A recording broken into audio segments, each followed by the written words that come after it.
Hi ಸ್ನೇಹಿತರೆ, ಎಲ್ಲರಿಗೂ joint to learn YouTube ಚಾನಲ್ಗೆ ಸ್ವಾಗತ. ಇವತ್ತಿನ ಒಂದು ಕ್ಲಾಸ್ನಲ್ಲಿ ಮುಂದಿನ ಸಿವಿಲ್ PSI ಪರೀಕ್ಷೆಗೆ ಪ್ರಬಂಧಗಳ ಚರ್ಚೆಯ ಭಾಗವಾಗಿ ಇವತ್ತಿನ ಒಂದು ಸೆಷನ್ನಲ್ಲಿ 24ನೇ ಪ್ರಬಂಧವನ್ನು ಡಿಸ್ಕಸ್ ಮಾಡೋಣ.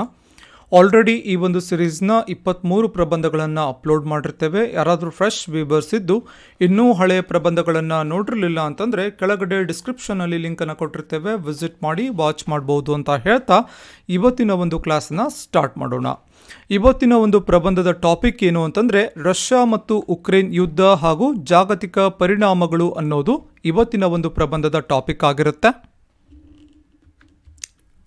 ಮೊದಲನೇದಾಗಿ ಜಾಗತಿಕವಾಗಿ ರಷ್ಯಾ ಮತ್ತು ಉಕ್ರೇನ್ ಎಲ್ಲಿ ಬರುತ್ತೆ ಅಂತ ತಿಳ್ಕೊಬೇಕಾಗತ್ತೆ. ಸೊ ನಮ್ಮ ಜಾಗತಿಕ ನಕ್ಷೆಯಲ್ಲಿ ರಷ್ಯಾ ಮತ್ತು ಉಕ್ರೇನ್ ಎಲ್ಲಿ ಬರುತ್ತೆ? ಸೊ ಇಲ್ಲಿ ಭೂಮಿ ಸುತ್ತಾ ಇದೆ. ಸೊ ಈ ಒಂದು ಭೂಮಿಯಲ್ಲಿ ಭಾರತ ಎಲ್ಲಿದೆ? ಸ್ವಲ್ಪ ಜೂಮ್ ಮಾಡಿ ನೋಡೋಣ. ಸೊ ಇಲ್ಲಿ ಭಾರತ ಕಾಣ್ತಾ ಇದೆ ನಮಗೆ.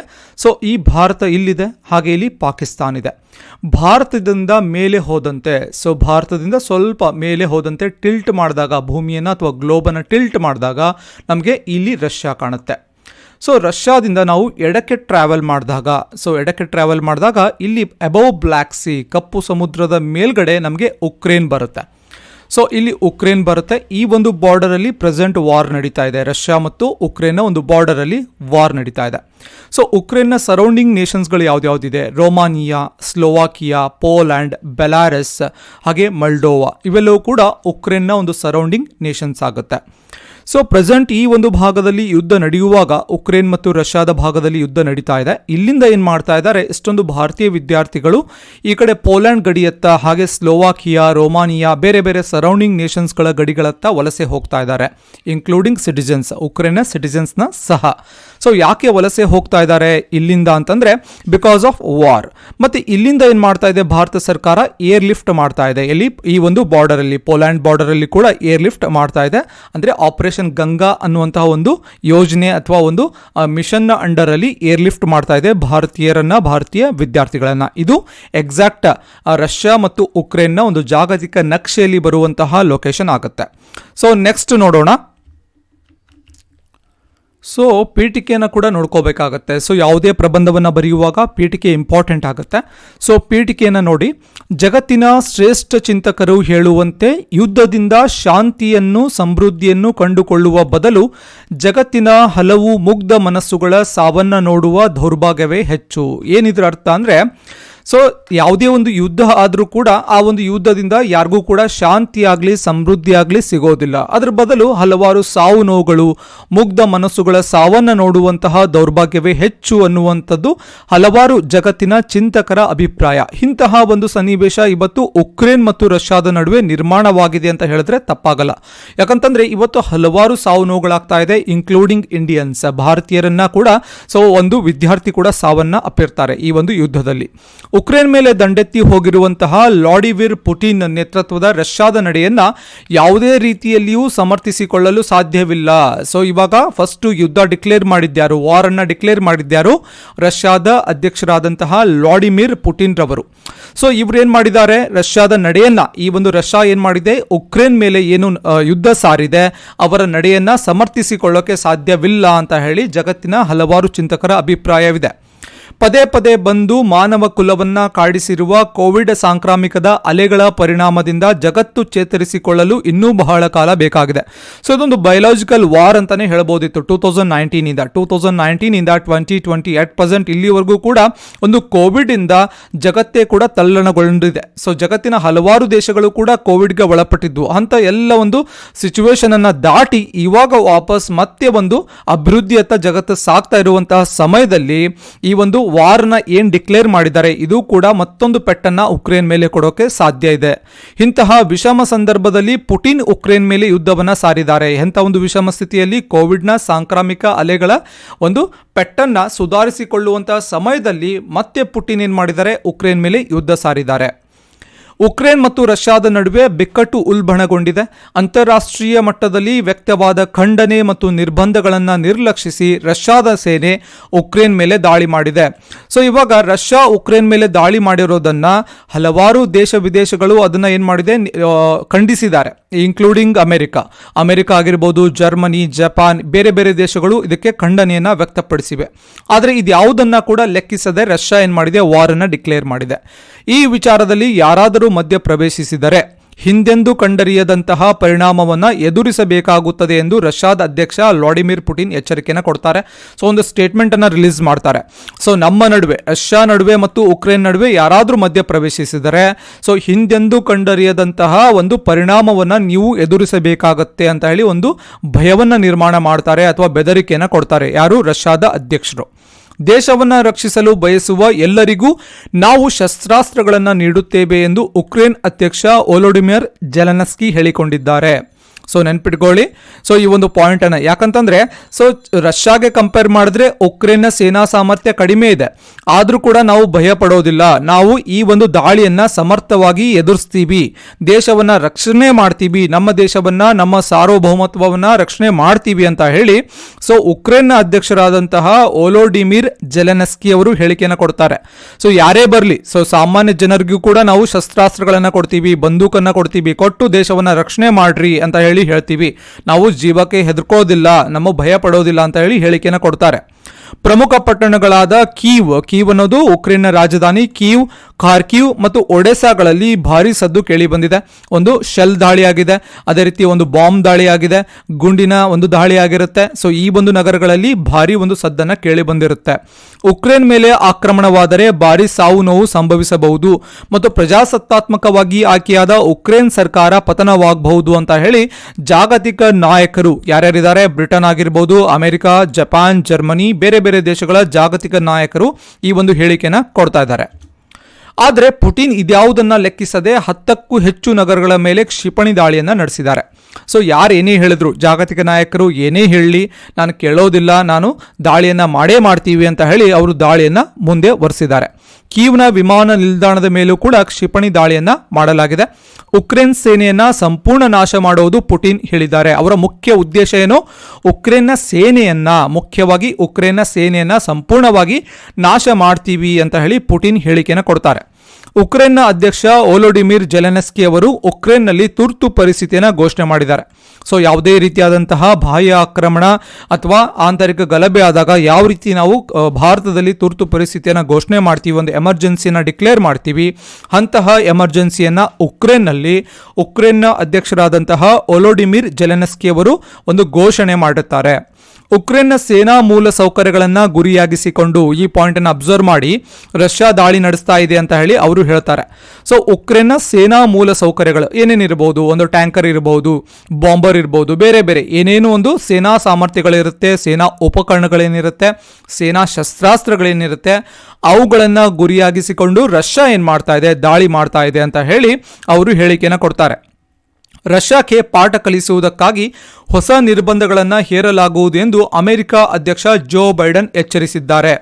ಸೊ ಈ ಒಂದು ಎಚ್ಚರಿಕೆಯನ್ನು ಕೊಟ್ಟರೂ ಕೂಡ ರಷ್ಯಾ ಅಧ್ಯಕ್ಷರು ಯಾವುದೇ ರೀತಿಯಾದಂತಹ ತಲೆಯನ್ನು ಕೆಡಿಸ್ಕೋತಾ ಇಲ್ಲ. ಯಾರು ಏನೇ ನಿರ್ಬಂಧ ಮಾಡಿದ್ರು ಉಕ್ರೇನ್ ಮೇಲೆ ಮಾಡಿದಂತಹ ಸೈನಿಕ ಕಾರ್ಯಾಚರಣೆ ಏನಿದೆ ಅಥವಾ ವಾರ್ ಏನಿದೆ ಅದು ಕಂಟಿನ್ಯೂ ಆಗಿರುತ್ತೆ, ಅದನ್ನು ನಾವು ಸ್ಟಾಪ್ ಮಾಡಲ್ಲ ಅಂತ ಹೇಳಿ ಯಾರು ಹೇಳ್ತಾರೆ? ರಷ್ಯಾದ ಅಧ್ಯಕ್ಷರಾದಂತಹ ಪುಟಿನ್ ಅವರು ಹೇಳ್ತಾರೆ. ಯಾಕಂದ್ರೆ ಸೊ ಜಾಗತಿಕವಾಗಿ ಇವತ್ತು ಸೂಪರ್ ಪವರ್ ಕಂಟ್ರೀಸ್ ಅಂತ ಹೇಳಿ ಒಂದು ಕಾನ್ಸೆಪ್ಟ್ ಯಾವತ್ತಿನಿಂದ ಇದೆ, ಅದು ಬಟ್ ಇವತ್ತು ಬಹಳ ಮುನ್ನೆಲೆಗೆ ಬರ್ತಾ ಇದೆ. ಚೀನಾ ಆಗಿರಬಹುದು, ರಷ್ಯಾ, ಆ ಕಡೆ ಅಮೆರಿಕ. ಸೊ ನಾವು ಸೂಪರ್ ಪವರ್ ಅಂತ ಒಂದು ಸೂಪರ್ ಪವರ್ ಜಗತ್ತಿನ ದೊಡ್ಡಣ್ಣ ಅಂತ ಹೇಳಿ ಏನ್ ಹೇಳ್ತಾರೆ ಅಮೆರಿಕ, ಅಂತ ಅಮೆರಿಕಾನೇ ಇವತ್ತು ರಷ್ಯಾಗೆ ಏನ್ ಮಾಡ್ತಾ ಇದೆ, ಒಂದು ವಾರ್ ಮಾಡಿದ್ರೂ ಕೂಡ ಅವರು ತಲೆಯನ್ನ ಕೆಡಿಸ್ಕೊಳ್ಳೋದಿಲ್ಲ. ಜಾಗತಿಕವಾಗಿ ಏನೇ ನಿರ್ಬಂಧ ಹೇರಿ ನಾವು ತಲೆ ಕೆಡಿಸೋಲ್ಲ ಅಂತ ಹೇಳಿ ರಷ್ಯಾದ ಅಧ್ಯಕ್ಷರ ಅಭಿಪ್ರಾಯ. ಈ ಒಂದು ಟೇಬಲ್ ಅನ್ನು ನೀವು ಅಬ್ಸರ್ವ್ ಮಾಡಬೇಕಾಗುತ್ತೆ. ಬಿಕಾಸ್ ಉಕ್ರೇನ್ ಮತ್ತು ರಷ್ಯಾ ಸೇನಾ ಸಾಮರ್ಥ್ಯವನ್ನು ನಾವು ಕಂಪೇರ್ ಮಾಡಿ ನೋಡ್ಕೊಳ್ಳೇಬೇಕು. ಯಾಕಂದ್ರೆ ಯಾವುದೇ ಒಂದು ಯುದ್ಧ ನಡೆದಾಗ ಸೊ ಬಲಾಬಲಗಳನ್ನ ನೋಡ್ಕೋಬೇಕಾಗತ್ತೆ. ಯಾರು ಬಲರು, ಯಾರು ಸಬಲ, ಯಾರು ಜಾಸ್ತಿ ದುರ್ಬಲರು ಎಲ್ಲವನ್ನ ಕೂಡ ನಾವು ಟ್ಯಾಲಿ ಮಾಡಬೇಕಾಗತ್ತೆ. ಸೊ ಇಲ್ಲಿ ರಷ್ಯಾ, ಈ ಕಡೆ ಉಕ್ರೇನ್. ಸೊ ರಷ್ಯಾದ ಸೇನಾ ಸಿಬ್ಬಂದಿಯ ಸಾಮರ್ಥ್ಯ ನೋಡಿ, 8.5 ಲಕ್ಷಗಳಷ್ಟು ಸೈನಿಕರಿದ್ದಾರೆ, ಸೇನಾ ಸಿಬ್ಬಂದಿ ಇದೆ. ಬಟ್ ಅದರ ಎಕ್ಸಾಕ್ಟ್ ಹಾಫ್ ಕೂಡ ಇಲ್ಲ, ಅಂದ್ರೆ ಒಂದು 0.25% ಇದ್ದಾರೆ. 2.50 ಲ್ಯಾಕ್, 2,50,000 ಜನ ಉಕ್ರೇನ್ನ ಸೇನಾ ಸಾಮರ್ಥ್ಯ. ಅದೇ ರೀತಿ ಸೇನಾ ಟ್ಯಾಂಕ್ ಅಥವಾ ಸೇನಾ ಟ್ಯಾಂಕರ್ಗಳು ರಷ್ಯಾದ ಹತ್ರ 12,500 ಇದ್ರೆ 2,600 ಉಕ್ರೇನ್ ಹತ್ರ ಇದೆ. ಸಶಸ್ತ್ರ ವಾಹನಗಳು, ಒಂದು ವಾಹನಕ್ಕೆ ಒಂದು ಶಸ್ತ್ರಾಸ್ತ್ರಗಳನ್ನು ಅಟ್ಯಾಚ್ ಮಾಡಿರ್ತಾರೆ, ಅಂತಹ ವಾಹನಗಳು ರಷ್ಯಾ ಹತ್ರ 30,000 ಇದ್ರೆ ಉಕ್ರೇನ್ ಹತ್ರ 12,000 ಇದೆ. ಇನ್ನು ಪಿರಂಗಿಗಳು 14,000 ರಷ್ಯಾದ ಹತ್ರ ಇದೆ, 3,000 ಉಕ್ರೇನ್ ಹತ್ರ ಇದೆ. ಬೃಹತ್ ನೌಕೆಗಳು 600 ಇದೆ ರಷ್ಯಾದ ಹತ್ರ, ಉಕ್ರೇನ್ ಹತ್ರ ಕೇವಲ 30 ಇದೆ. ಜಲಾಂತರ್ಗಾಮಿಗಳು ಸಬ್ಮೆರಿನ್ಗಳೆಷ್ಟಿದೆ? 70 ಇದೆ ರಷ್ಯಾದ ಹತ್ರ. ಉಕ್ರೇನ್ ಹತ್ರ ಅಂತ ರೀತಿ ಯಾವುದೇ ರೀತಿಯಾದಂತಹ ಒಂದು ಸಬ್ಮೆರಿನ್ ಆಗಿರ್ಬೋದು, ಜಲಾಂತರ್ಗಾಮಿ ಆಗಿರ್ಬೋದು, ಯಾವುದೂ ಇಲ್ಲ. ಇನ್ನು ಯುದ್ಧ ವಿಮಾನಗಳು 4,100 ಇದೆ. ಸೊ ಈ ಕಡೆ ಉಕ್ರೇನ್ ಹತ್ರ ಕೇವಲ 318 ಇದೆ. ಕ್ಷಿಪಣಿ ಉಡಾವಣಾ ವಾಹನ, ಸೊ ಒಂದು ಲಾಂಚ್ ಮಾಡುವಂತಹ ವಾಹನ ಇರುತ್ತೆ, ಕ್ಷಿಪಣಿಯನ್ನು ನಾವು ಹಾರಿಸಬೇಕು, ಲಾಂಚ್ ಮಾಡಬೇಕು, 1,520 ಇದೆ ರಷ್ಯಾದ ಹತ್ರ, ಉಕ್ರೇನ್ ಹತ್ರ ಕೇವಲ 81 ಇದೆ. ಈ ಟೇಬಲ್ ಅನ್ನು ಅಬ್ಸರ್ವ್ ಮಾಡಿದಾಗ ಉಕ್ರೇನ್ ಸೇನಾ ಸಾಮರ್ಥ್ಯ ಏನಿದೆ ರಷ್ಯಾಗೆ ಕಂಪೇರ್ ಮಾಡಿದ್ರೆ ಎಲ್ಲೂ ಕೂಡ ಟ್ಯಾಲಿ ಆಗಲ್ಲ, ತುಂಬಾ ಅಂದ್ರೆ ತುಂಬಾ ಕಡಿಮೆ ಇದೆ. ಆದ್ರೂ ಕೂಡ ನಾವು ಹೋರಾಟವನ್ನ ಮಾಡ್ತೀವಿ, ನಮ್ಮ ದೇಶವನ್ನ ನಾವು ಕಾಪಾಡ್ಕೋತೀವಿ ಅಂತ ಏನು ಅವರು ಕೆಚ್ಚದೆಯ ಪ್ರದರ್ಶನ ಕೊಡ್ತಾ ಇದ್ದಾರೆ. ಸೊ ಅದನ್ನ ಮೆಚ್ಚುವಂಥದ್ದೇ. ಸೊ ಆದ್ರೆ ಇಲ್ಲಿ ಯಾವುದೇ ಒಂದು ಇಂಡಿವಿಜುವಲ್ ಆಗಿ ನೋಡಿದ್ರು ಕೂಡ ಎಲ್ಲೂ ಮ್ಯಾಚ್ ಆಗಲ್ಲ, ಟೋಟಲ್ ಆಗಿ ನೋಡಿದ್ರು ಕೂಡ ಎಲ್ಲೂ ಮ್ಯಾಚ್ ಆಗಲ್ಲ. ಯಾವುದೇ ಒಂದು ವಿಂಗ್ ಅಲ್ಲೂ ಕೂಡ ಉಕ್ರೇನ್ ರಷ್ಯಾಗಿಂತ ಸೇನಾ ಸಾಮರ್ಥ್ಯದಲ್ಲಿ ಹೆಚ್ಚಿಗೆ ಇಲ್ವೇ ಇಲ್ಲ. ಬಟ್ ಇದೆಲ್ಲವನ್ನ ಪಕ್ಕಕ್ಕೆ ಇಟ್ಟು ನೋಡಿದಾಗ ಸೊ ಅಲ್ಲಿ ಹೋರಾಟ ಮಾತ್ರ ನಡೀತಾ ಇದೆ. ಉಕ್ರೇನ್ ಮತ್ತು ರಷ್ಯಾ ಸಮೀಪದಲ್ಲಿರುವ ಮಿತ್ರ ದೇಶಗಳಲ್ಲಿನ ಭೂ, ಸಾಗರ ಮತ್ತು ವಾಯು ಪ್ರದೇಶ ಭದ್ರತೆಯನ್ನು ಹೆಚ್ಚಿಸಲು ನ್ಯಾಟೋ ನಿರ್ಧಾರ ಮಾಡಿದೆ. So NATO full form important ಆಗುತ್ತೆ. NATO North Atlantic Treaty Organisation ಅಂತ ನಾವು ಕರಿತೀವಿ, ನಾರ್ತ್ ಅಟ್ಲಾಂಟಿಕ್ ಟ್ರೀಟಿ ಆರ್ಗನೈಸೇಷನ್ ಅಂತ. ಸೊ ಈ ಒಂದು ನ್ಯಾಟೋ ಏನು ಮಾಡುತ್ತೆ, ಉಕ್ರೇನ್ನ ಸರೌಂಡಿಂಗ್ ನೇಷನ್ಸ್ಗಳಲ್ಲಿ ಮಿತ್ರ ದೇಶಗಳು, so Poland, so Moldova, Slovakia ಏನೇನು ಬರುತ್ತೆ ಸರೌಂಡಿಂಗ್ ಕಂಟ್ರೀಸ್ಗಳಲ್ಲಿ, ಅಲ್ಲಿ ಏನು ಮಾಡ್ತೀವಿ ನಾವು ಭೂ, ಸಾಗರ ಮತ್ತು ವಾಯು ಪ್ರದೇಶದಲ್ಲಿರುವಂತಹ ಭದ್ರತೆಯನ್ನು ಹೆಚ್ಚಳ ಮಾಡ್ತೀವಿ ಅಂತ ಹೇಳಿ ನ್ಯಾಟೋ ಹೇಳುತ್ತೆ. ಯಾವುದೇ ರೀತಿಯ ಪರಿಸ್ಥಿತಿಗೆ ತಕ್ಕ ಪ್ರತಿಕ್ರಿಯೆ ನೀಡಲು ಸಜ್ಜಾಗಿದ್ದೇವೆ ಎಂದು ನ್ಯಾಟೋ ರಾಯಭಾರಿಗಳು ಹೇಳ್ತಾರೆ. ನ್ಯಾಟೋದ 30 ಸದಸ್ಯ ರಾಷ್ಟ್ರಗಳ ಪೈಕಿ ಹಲವು ದೇಶಗಳು ಉಕ್ರೇನ್ಗೆ ಶಸ್ತ್ರಾಸ್ತ್ರ ಪೂರೈಕೆ ಮತ್ತು ಸೇನಾ ಸಲಕರಣೆಗಳ ಪೂರೈಕೆ ಮಾಡುತ್ತಿವೆ. ಸೊ ಇಲ್ಲಿ ಪಾಯಿಂಟ್ ಇಂಪಾರ್ಟೆಂಟ್ ಆಗುತ್ತೆ. ಇಲ್ಲಿ ಮುಖ್ಯ ಉದ್ದೇಶ ಬಂದ್ಬಿಟ್ಟು ನ್ಯಾಟೋನೇ ಇಲ್ಲಿ ಇಂಪಾರ್ಟೆಂಟ್ ಆಗುತ್ತೆ. ಯುದ್ಧಕ್ಕೆ ಕಾರಣ ಬಂದ್ಬಿಟ್ಟು ನ್ಯಾಟೋ. ಸೊ ನ್ಯಾಟೋದ ಭಾಗ ಆಗಬಾರ್ದು ಉಕ್ರೇನ್ ಅಂತ ಹೇಳಿ ಇಲ್ಲಿ ಮುಖ್ಯವಾದಂತಹ ಪಾಯಿಂಟ್ ಆಗಿರುತ್ತೆ. ಯಾವುದ್ರದ್ದು ರಷ್ಯಾದ ಇದು ಬೇಡಿಕೆ ಆಗಿರುತ್ತೆ. ಬಟ್ ಇವಾಗ ನ್ಯಾಟೋ ಏನು ಮಾಡುತ್ತೆ, ಉಕ್ರೇನ್ಗೆ ಹೆಲ್ಪ್ ಮಾಡೋಕೆ ಮುಂದೆ ಬರ್ತಾ ಇದೆ. ಆದರೆ ನ್ಯಾಟೋ ಮೂಲಕ ಯಾವುದೇ ಪೂರೈಕೆ ಇಲ್ಲ, ಉಕ್ರೇನ್ಗೆ ಬೆಂಬಲವಾಗಿ ಸೇನಾ ಕಾರ್ಯಾಚರಣೆ ನಡೆಸುವ ಉದ್ದೇಶವೂ ಇಲ್ಲ ಎಂದು ನ್ಯಾಟೋ ಹೇಳುತ್ತೆ. ಸೊ ನ್ಯಾಟೋ ಡೈರೆಕ್ಟ್ ಆಗಿ ಇನ್ವಾಲ್ವ್ ಆಗ್ತಾ ಇಲ್ಲ. ಬಟ್ ನ್ಯಾಟೋನ ಒಂದು ಸದಸ್ಯ ದೇಶಗಳೇನಿದೆ ಅದು ಉಕ್ರೇನ್ಗೆ ಹೆಲ್ಪ್ ಮಾಡ್ತಾ ಇದೆ. ಉಕ್ರೇನ್ ಮತ್ತು ರಷ್ಯಾ ಸಮೀಪದಲ್ಲಿರುವಂತಹ ನ್ಯಾಟೋ ಸದಸ್ಯ ರಾಷ್ಟ್ರಗಳೆಂದರೆ ಯಾವ್ದ್ಯಾವುದು? ಇಸ್ಟೋನಿಯಾ, ಲಾತ್ವಿಯಾ, ಲಿಥುವೇನಿಯಾ ಮತ್ತು ಪೋಲ್ಯಾಂಡ್. ಇವೆಲ್ಲವೂ ಕೂಡ ಒಂದು ಸರೌಂಡಿಂಗ್ ನೇಷನ್ಸ್ಗಳಾಗುತ್ತೆ. ಉಕ್ರೇನ್ ಮತ್ತು ರಷ್ಯಾ ಸಮೀಪದಲ್ಲಿರುವಂತಹ ಒಂದು ಸರೌಂಡಿಂಗ್ ನೇಷನ್ಸ್ಗಳಾಗುತ್ತೆ. ಇಲ್ಲಿ ಯುದ್ಧಕ್ಕೆ ಕಾರಣ ಏನು ಅಂತ ತಿಳ್ಕೋಬೇಕು. ಯಾಕೆ ಯುದ್ಧಕ್ಕೆ ಕಾರಣ? ರಷ್ಯಾ ಮತ್ತು ಉಕ್ರೇನ್ ನಡುವಣ ಸಂಘರ್ಷ 2014ರಿಂದ ಹೆಚ್ಚುತ್ತಾ ಇದೆ. ಕೇವಲ ಇದು 2022ರಲ್ಲಿ ಅಲ್ಲ, 2014ರಿಂದ ಹೆಚ್ಚುತ್ತಾ ಇದೆ. ಉಕ್ರೇನ್ ಭಾಗವಾಗಿದ್ದ ಕ್ರೀಮಿಯಾದ ಮೇಲೆ 2014ರ ಮಾರ್ಚ್ನಲ್ಲಿ ನಿಯಂತ್ರಣ ಸಾಧಿಸುತ್ತೆ ಯಾವುದು? ರಷ್ಯಾ. ಬಳಿಕ ಪೂರ್ವ ಯುಕ್ರೇನ್ನ ಡೊನೆಟ್ಸ್ಕ್ ಮತ್ತು ಲುಹಾನ್ಸ್ಕ್ ಪ್ರಾಂತ್ಯಗಳು ಸ್ವಾತಂತ್ರ್ಯವನ್ನು ಘೋಷಿಸಿಕೊಳ್ಳುತ್ತೆ. ನೆನ್ಪಿಟ್ಕೊಳ್ಳಿ, ಡೊನೆಟ್ಸ್ಕ್ ಮತ್ತು ಲುಹಾನ್ಸ್ಕ್. ಎಕ್ಸಾಮಲ್ಲಿ ಈವನ್ ಕರೆಂಟ್ ಅಫೇರ್ಸ್ ಅಲ್ಲಿ ಕೂಡ ಇದನ್ನ ಕೇಳ್ತಾರೆ. ಡೊನೆಟ್ಸ್ಕ್ ಮತ್ತು ಲುಹಾನ್ಸ್ಕ್ ಪ್ರಾಂತ್ಯಗಳು ಇತ್ತೀಚೆಗೆ ಸುದ್ದಿಯಲ್ಲಿದ್ದು ಎಲ್ಲಿ ಕಂಡು ಬರುತ್ತೆ ಅಂತ ಕೇಳಬಹುದು. ಸೊ ಈ ಒಂದು ಡೊನೆಟ್ಸ್ಕ್ ಮತ್ತು ಲುಹಾನ್ಸ್ಕ್ ಪ್ರಾಂತ್ಯಗಳು ಸ್ವಾತಂತ್ರ್ಯವನ್ನು ಘೋಷಿಸಿಕೊಳ್ಳುತ್ತೆ. ಈ ಪ್ರದೇಶಗಳಲ್ಲಿನ ಆಂತರಿಕ ಸಂಘರ್ಷಕ್ಕೆ ರಷ್ಯಾದ ಒತ್ತಾಸೆಯೇ ಕಾರಣ ಎಂಬುದು ಆರೋಪ ಇದೆ. ಉಕ್ರೇನ್ ಮೇಲೆ ಸೈಬರ್ ದಾಳಿಗಳು ಸಾಮಾನ್ಯ ಆಗಿಬಿಟ್ಟಿವೆ. ಸಾರ್ವಭೌಮ ದೇಶವೊಂದರ ಮೇಲೆ ಈ ರೀತಿಯ ದಾಳಿಯು ಒಪ್ಪುವಂಥದ್ದಲ್ಲ.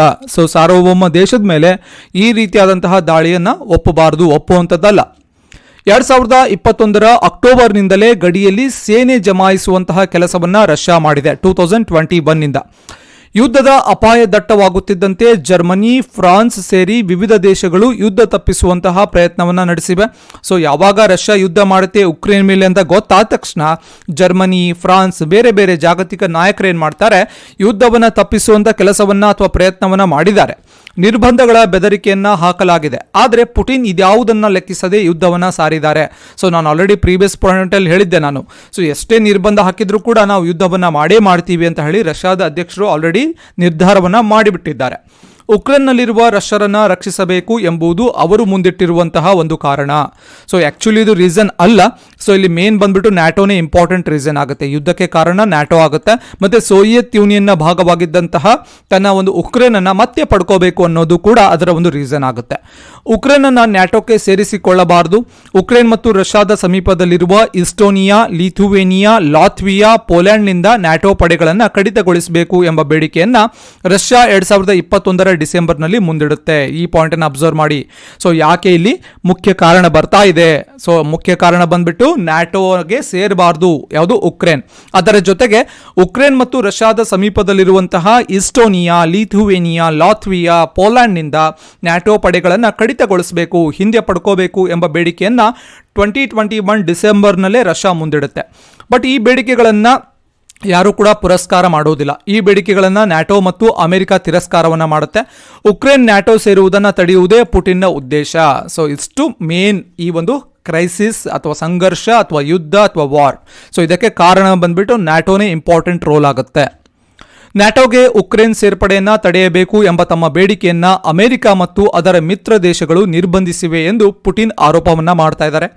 ಉಕ್ರೇನ್ ಅನ್ನ ತಮ್ಮ ವಶಕ್ಕೆ ಪಡೆಯುವುದು ತಮ್ಮ ಉದ್ದೇಶವಲ್ಲ, ಆ ದೇಶದ ಸೇನೆಯೂ ಇಲ್ಲದಂತೆ ಮಾಡುವುದು ಮತ್ತು ಅಪರಾಧ ಎಸಗಿದವರಿಗೆ ಶಿಕ್ಷೆ ನೀಡುವುದು ಉದ್ದೇಶ ಎಂದು ಹೇಳಿಕೊಂಡಿದ್ದಾರೆ.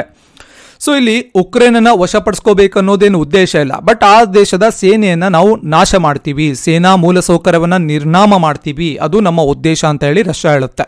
ಬಟ್ ಆದರೂ ಕೂಡ ಎಷ್ಟೊಂದು ನಾಗರಿಕರ ಸಾವು ನೋವುಗಳಾಗಿದೆ. ಸೊ ಎಷ್ಟೊಂದು ಒಂದು ಕಟ್ಟಡಗಳು ಧ್ವಂಸ ಆಗಿದೆ. ಸೊ ಎಷ್ಟೊಂದು ಭಾರತೀಯರಿಗೂ ಕೂಡ ಗುಂಡೇಟಾಗಿದೆ. ಸೊ ಇವೆಲ್ಲವೂ ಕೂಡ ನಾವು ಕಂಡು ಬರ್ತಾ ಇದೆ. ಬಟ್ ಅವ್ರು ಹೇಳಿರೋದೇ ಬೇರೆ, ಇಲ್ಲಿ ಆಗ್ತಾ ಇರೋದೇ ಬೇರೆ. ಈ ಆಕ್ರಮಣವನ್ನು ಪುಟಿನ್ ವಿಶೇಷ ಸೇನಾ ಕಾರ್ಯಾಚರಣೆ ಎಂದು ಬಣ್ಣಿಸಿದ್ದಾರೆ.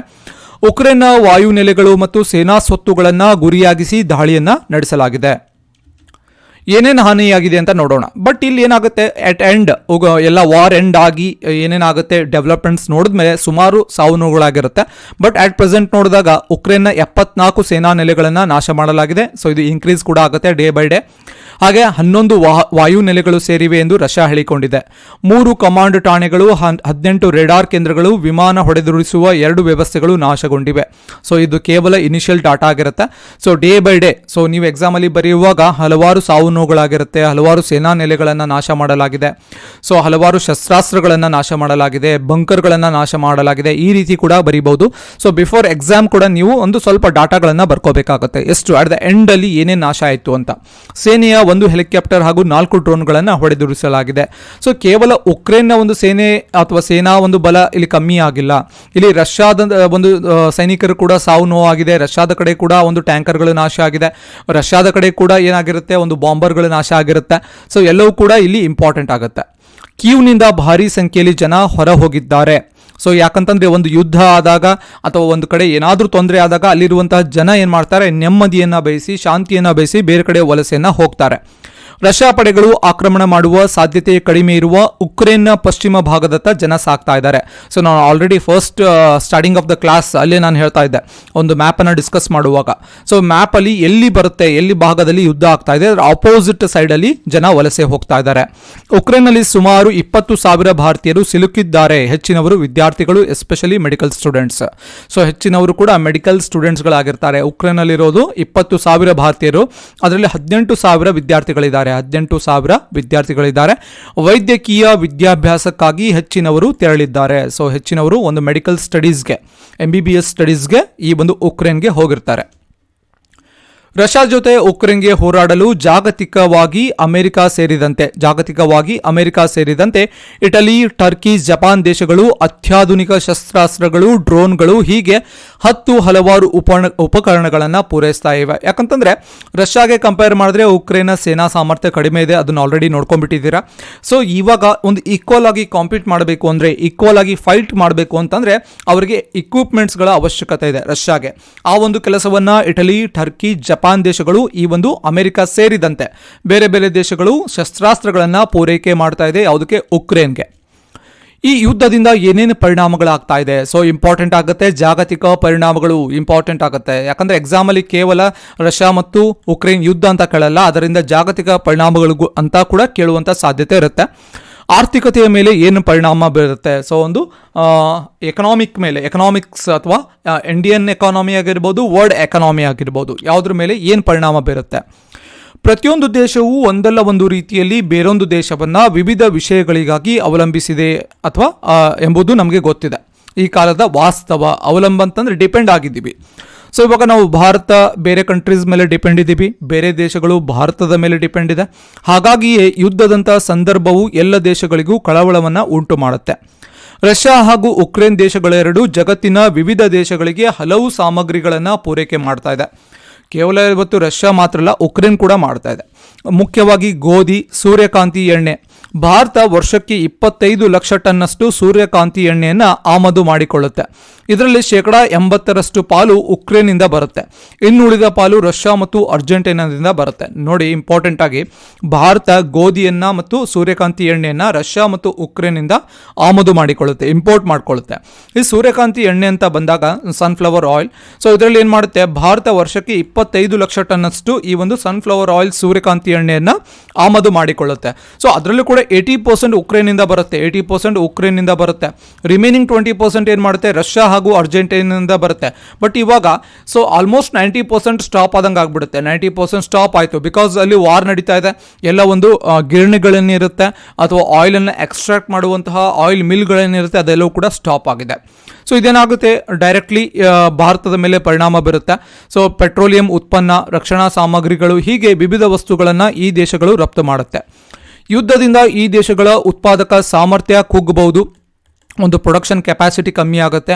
ಅತಿಕ್ರಮಣದ ಕಾರಣದಿಂದ ರಷ್ಯಾದ ಮೇಲೆ ಹೇರಲಾಗುವ ನಿರ್ಬಂಧದಿಂದ ಆ ದೇಶದ ರಫ್ತು ಕೂಡ ಕುಂಠಿತವಾಗುತ್ತೆ. ಯಾವಾಗ ಜಾಗತಿಕವಾಗಿ ರಷ್ಯಾದ ಮೇಲೆ ನಿರ್ಬಂಧವನ್ನು ಹೇರ್ತೀವಿ, ಆ ನಿರ್ಬಂಧ ಹೇರಿದ ಮೇಲೆ ಅಲ್ಲಿಯೂ ಕೂಡ ಒಂದು ರಫ್ತು ಕಮ್ಮಿ ಆಗುತ್ತೆ. ಅಗತ್ಯ ವಸ್ತುಗಳ ಕೊರತೆ ಉಂಟಾಗಿ ಅವುಗಳ ಬೆಲೆ ಏರಿಕೆ ಆಗುತ್ತೆ. ಯಾವಾಗ ಸನ್ಫ್ಲವರ್ ಆಯಿಲ್ ಬರೋದಿಲ್ಲ ಮಾರ್ಕೆಟ್ಗೆ, ಸೊ ಇವಾಗಿರುವಂತಹ ಸ್ಟಾಕನ್ನೇ ಮಾರಬೇಕಾಗುತ್ತೆ.